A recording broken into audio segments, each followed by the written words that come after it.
Hello and welcome to Poetry Friday. So a reminder, if you're interested in receiving a little quick 5-read analysis that accompanies the poem, you need to sign up to my tiny letter. So it's tinyletter.com/Poetry Friday.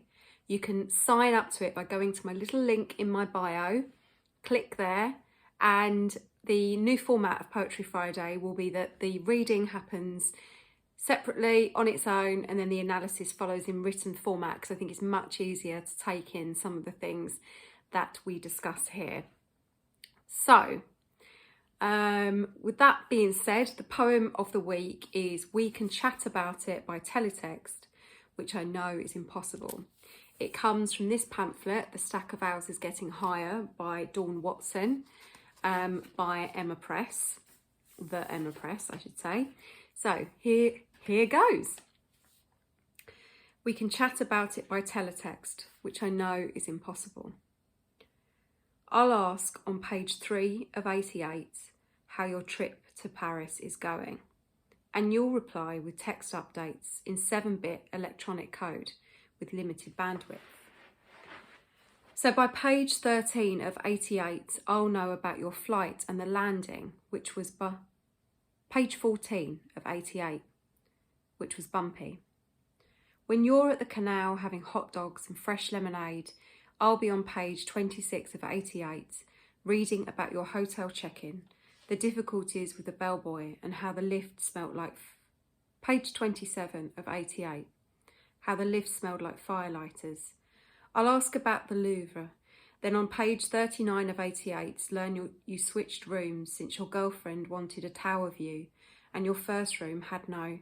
Page 40 of 88, your first room had no window, just a painting of a seagull in a scarf. When you're grinning at Montmartre wearing the sweater I gave you, I'll be on page 53 of 88, catching up on the canal, the hot dogs and fresh lemonade, and the prodigious number of... Page 54 of 88, the prodigious number of bridges. I don't know. Maybe I'll give up questions. Just sit with the remote eating Cocoa Pops in the dark, reading about croissants, walks by the Seine, and something about a ring textually garbled and difficult to understand. On page 64 of 88, I'll cave in and ask, are you happy? Are you glad we're not friends? Then wait through 10 pages of admittedly moving soliloquies on Princess Diana's memorial until page 87 of 88, when you'll reply, honestly I... Page 88 of 88. You'll reply, honestly I. And the doorbell will ring, someone selling cookies. And when I get back to the TV, it will be on page 2 of 88. And I'll have to read again how you got in your Volkswagen and... Page 33 of 88. Got in your Volkswagen and left. So, there we go. Not going to say anything, which is very difficult for me. If you want to hear a little analysis, sign up to my newsletter. And the one thing I would say is, if you do like poetry and you like a particular poem, is to also read it out loud. It really changes the meaning of a poem sometimes and really helps you to grasp the emotional meaning of what's being conveyed when you really try to say it yourself. And the wonderful thing about when you start reading poetry out loud to yourself or to other people is poems get stuck in your head just in the same way songs do.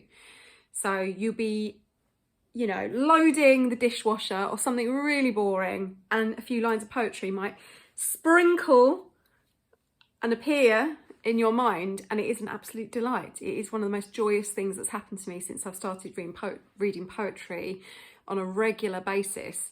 So that's my sort of parting message this week, is read a poem out loud if you like them. Try it. Close the door, tell everyone to go away and read a poem out loud to yourself. Okay, goodbye from Poetry Friday and see you next week.